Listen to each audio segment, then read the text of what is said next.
విలేకరుల సమావేశానికి వచ్చినటువంటి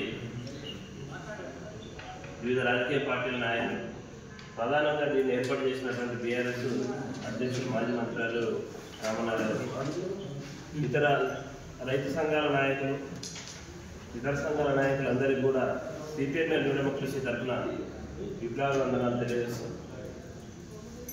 ఆదిలాబాద్ జిల్లా రైతాంగం చాలా ఇబ్బందుల్లో ఉందని గుర్తించి ఈ కార్యక్రమం ఏర్పాటు చేయడం అనేది అభినందనీయం.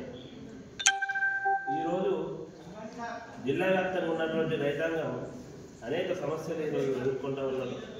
మనం గతంలో కలెక్టర్గా పెట్టిన సమావేశంలో ఆ రోజు అన్ని పార్టీల ప్రతినిధులుగా రైతు సంఘాల నాయకులుగా ఆయన దృష్టికి తీసుకొచ్చినాం. ఆయన ఆ రోజే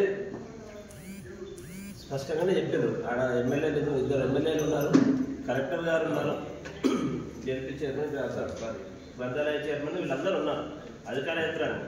మనం ఆ రోజు పెట్టే ఈ అంశాలు కూడా పైకి వెళ్ళలేదు, మార్పులు జరగలేదు.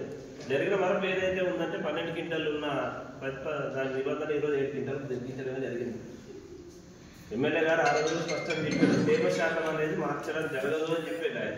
ఆ సమావేశంలోనే చెప్పాడు ఆయన. కనీసం మేము కేంద్ర ప్రభుత్వం దృష్టికి తీసుకెళ్తాం, దాన్ని మార్చడానికి ప్రయత్నం చేస్తున్నాం అనేది కూడా ఆ సమావేశంలో పాయశంకర్ గారు చెప్పలేదు. అందరం ఆ రోజు అక్కడ ప్రశ్నించినప్పటికీ కూడా కనీసం ఆ వైపు లేదు.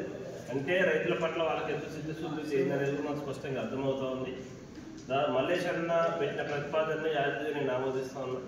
ఆ రకంగా మనం ఖచ్చితంగా మండల కేంద్రాలు, మేజర్ గ్రామ పంచాయతీలు, గ్రామాల్లో కరపత్రాల ద్వారా ప్రచారం సభలు పెట్టి జిల్లా కలెక్టరేట్ కార్యాలయంలో పెద్ద ఎత్తున రైతులను కదిలించి రైతాంగం కదలకుండా మనం నాయకులుగా సంఘాల వరకు వెళ్ళడం అనేది అంత ఎఫెక్టివ్గా ఉండదు. ఖచ్చితంగా కింది స్థాయిలో రైతాంగాన్ని కదిలించాలి. ఆ కదిలించే రకంగా మన కార్యాచరణ ఉండాలి. రైతుల్ని పెద్ద ఎత్తున కదిలించి అది ఒకటి చేసిన తర్వాత నెక్స్ట్ అప్పటికి ఏం చేద్దాం, నెక్స్ట్ ఢిల్లీ పోవడమా, మనం ఇక్కడ ఇంకేదైనా రూపంలో తీసుకోవడం అనేది ఆ రోజు మనం నిర్ణయించుకోవచ్చు. ఈ కార్యాచరణలో, ఈ కార్యక్రమాల్లో సిపిఎం డెమోక్రసీ పార్టీగా మేము కూడా ఇందులో భాగస్వామ్యం అవుతాం. ఈ వేదిక తీసుకునే ప్రతి నిర్ణయాన్ని కట్టుబడి మేము పాల్గొంటున్నామని తెలియజేస్తాం.